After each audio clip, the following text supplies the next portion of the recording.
En 1964, ce sera le bulletin de vote ou le fusil. Je vous remercie.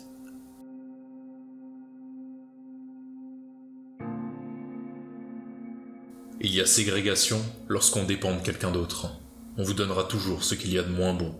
Mais cela ne veut pas dire que vous subissiez la ségrégation pour cette seule raison que vous possédez ce qui vous appartient.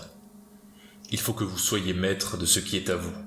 Il faut que vous en soyez maître, tout comme l'homme blanc est maître de ce qui est à lui.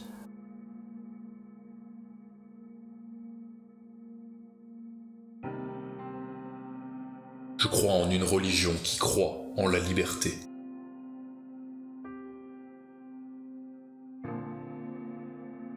S'il n'est pas besoin de sénateurs, de députés, de proclamations présidentielles pour donner la liberté à l'homme blanc, il n'est pas non plus besoin de législation, de proclamation, de décision de la Cour suprême pour donner la liberté aux Noirs.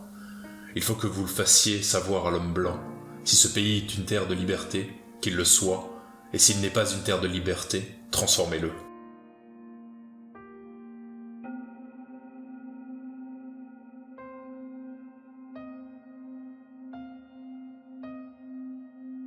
Il y a longtemps que l'Amérique a perdu toute conscience. L'oncle Sam n'a pas de conscience. Ces gens ne savent pas ce qu'est la morale.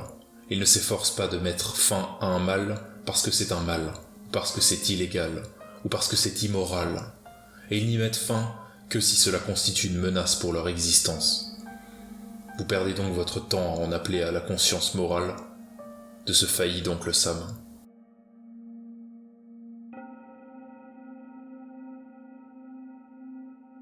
Les droits de l'homme sont une chose avec laquelle nous naissons.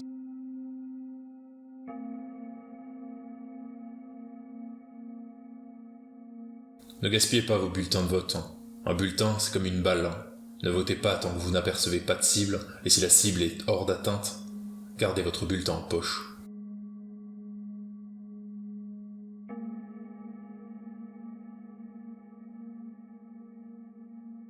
Les peuples à peau sombre s'éveillent. Ils perdent toute crainte de l'homme blanc. Actuellement, ce dernier n'est vainqueur dans aucun point où il combat. Partout où il se bat, il lutte contre des hommes dont le teint est pareil au vôtre et au mien. Et ces hommes le battent. Ils ne peuvent plus gagner. Il a remporté sa dernière victoire.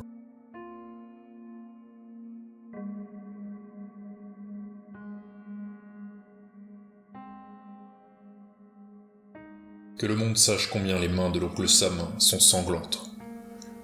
Que le monde connaisse l'hypocrisie qui accourt ici. Que ce soit le bulletin de vote ou le fusil. Que l'oncle Sam sache qu'il faut que ce soit le bulletin de vote ou le fusil.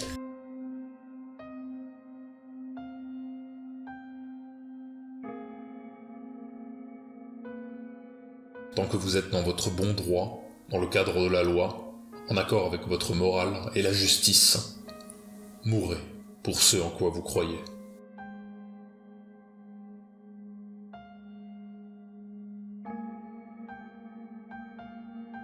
Lorsque vous savez que vous avez la loi pour vous, vos droits légaux, vos droits moraux pour vous, que vous agissez en accord avec la justice, mourrez pour vos convictions, voilà ce qu'on en entend par égalité.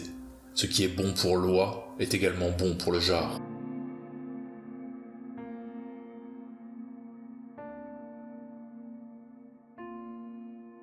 Je suis non-violent à l'égard de ceux qui pratiquent la non-violence à mon égard. Mais lorsqu'on m'accable de cette violence-là, on me rend fou, et je ne suis pas responsable de mes actes. C'est ainsi que tout noir devrait se comporter.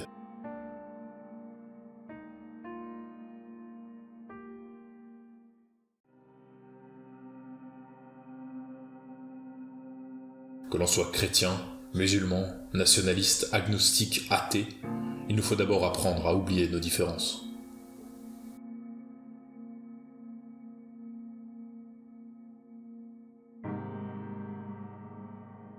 Tout ségrégationniste est un criminel, On ne peut pas le qualifier autrement. Et lorsque vous manifestez contre la ségrégation, vous avez la loi pour vous.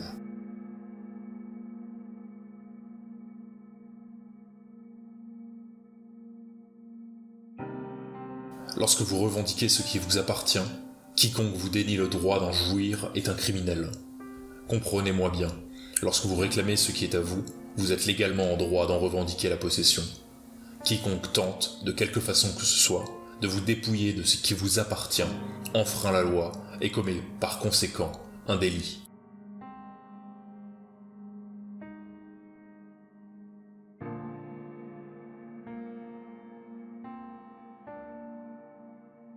Mon père et ma mère, vos pères et vos mères, qui ne connaissaient pas la journée du 8 heures, mais commençaient alors que le jour n'était pas encore levé, pour terminer alors qu'ils n'y voyaient plus, et travailler pour rien, ont enrichi l'homme blanc, enrichi l'oncle Sam.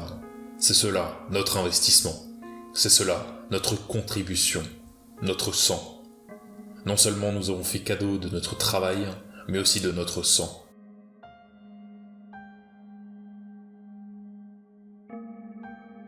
On ne peut gagner sa liberté qu'en montrant à l'ennemi que l'on est prêt à tout pour l'obtenir.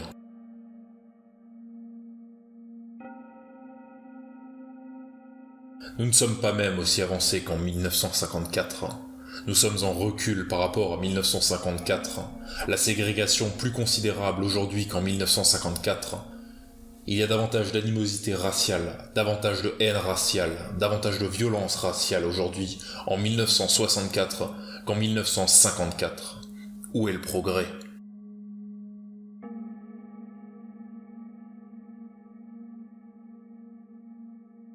C'est pourquoi le moment est venu pour vous et pour moi, en 1964, de faire preuve de plus de maturité politique et de comprendre à quoi sert le bulletin de vote, ce que nous sommes censés obtenir lorsque nous votons, et que si nous ne votons pas, la situation finira par en venir au point où nous devrons fondre des balles. Ce sera le bulletin de vote ou le fusil.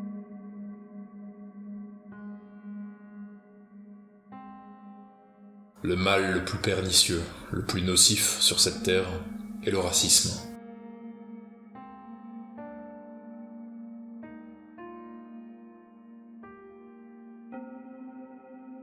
Il est temps, en 1964, de s'éveiller, lorsque vous les voyez arriver après s'être entendus d'avance contre vous. Montrez-leur que vos yeux se sont ouverts. Il faudra qu'ils choisissent entre le bulletin de vote et le fusil. Si vous avez peur d'utiliser une expression pareille, quittez le pays, retournez cultiver le coton sur votre parcelle, retournez à la ruelle. Ils ont pour eux toutes les voix des Noirs, et lorsqu'ils ont ces voix, ils ne donnent rien aux Noirs en retour.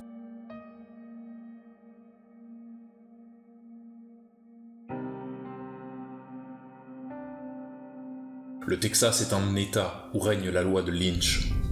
On y respire exactement le même air que dans le Mississippi. La seule différence, c'est que dans le Texas, on vous lynche avec l'accent du Texas. Dans le Mississippi, on vous lynche avec l'accent du Mississippi.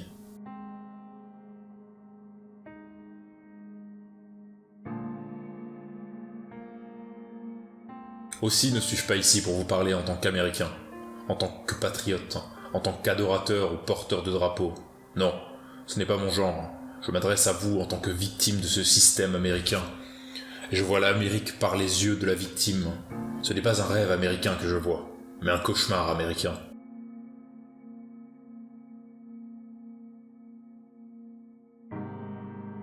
Non, je ne suis pas américain.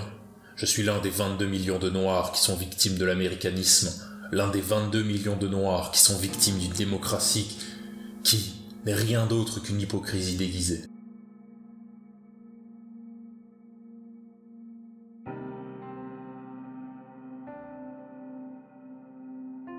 Le prix pour faire que les autres respectent vos droits humains est la mort.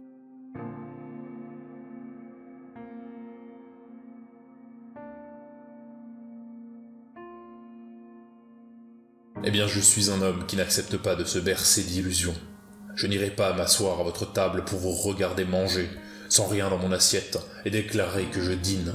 Il ne suffit pas d'être assis à table pour dîner, encore faut-il manger de ce qui se trouve dans l'assiette. Il ne suffit pas d'être ici en Amérique pour être américain. Il ne suffit pas d'être né ici en Amérique pour être américain.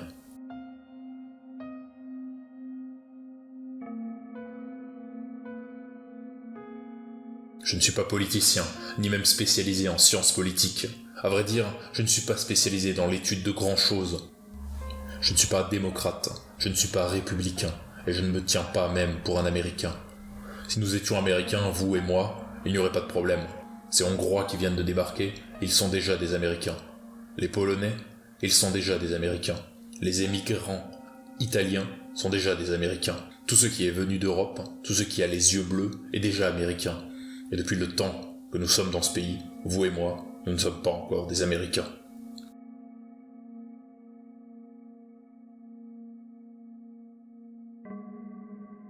Si nous ne faisons pas quelque chose très bien, je pense que vous admettrez que nous allons être contraints de recourir soit au bulletin de vote, soit au fusil. En 1964, ce sera soit l'un, soit l'autre. Ce n'est pas que le temps passe, c'est que le temps a passé. 1964 risque d'être l'année la plus explosive que l'Amérique ait connue. L'année la plus explosive.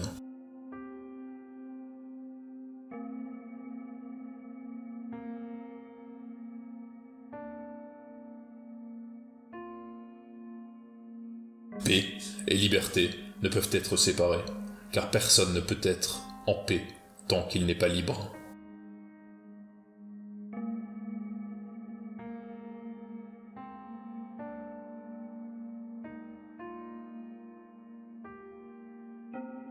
Et si l'homme blanc ne veut pas que nous soyons ses ennemis, qu'il cesse de nous opprimer, de nous exploiter et de nous dégrader. Que nous soyons chrétiens, musulmans, nationalistes, agnostiques ou athées, nous devons d'abord apprendre à oublier ce qui nous sépare. Si nous avons des divergences, discutons-les en privé, mais lorsque nous descendons dans la rue, qu'il n'y ait pas de sujet de controverse entre nous, tant que nous n'aurons pas fini de discuter avec cet homme.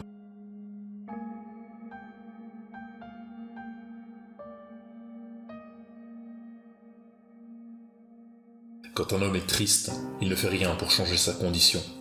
Quand un homme est en colère, il agit pour le changement.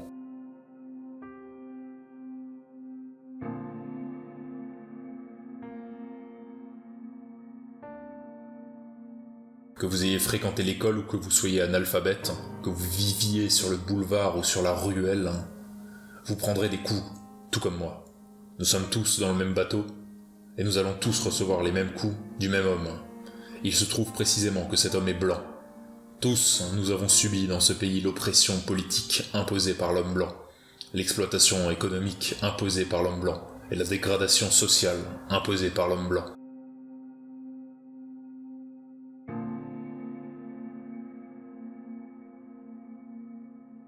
La question posée ce soir, à ce que je comprends, c'est la révolte noire et ce qui en résultera, ou encore qu'y aura-t-il ensuite? Si j'en crois mon petit jugement, cette question pose celle du choix entre le bulletin de vote et le fusil.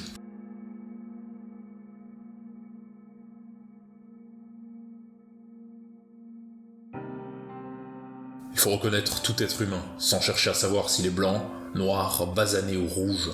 Lorsqu'on envisage l'humanité comme une seule famille, il ne peut être question d'intégration ni de mariage interracial.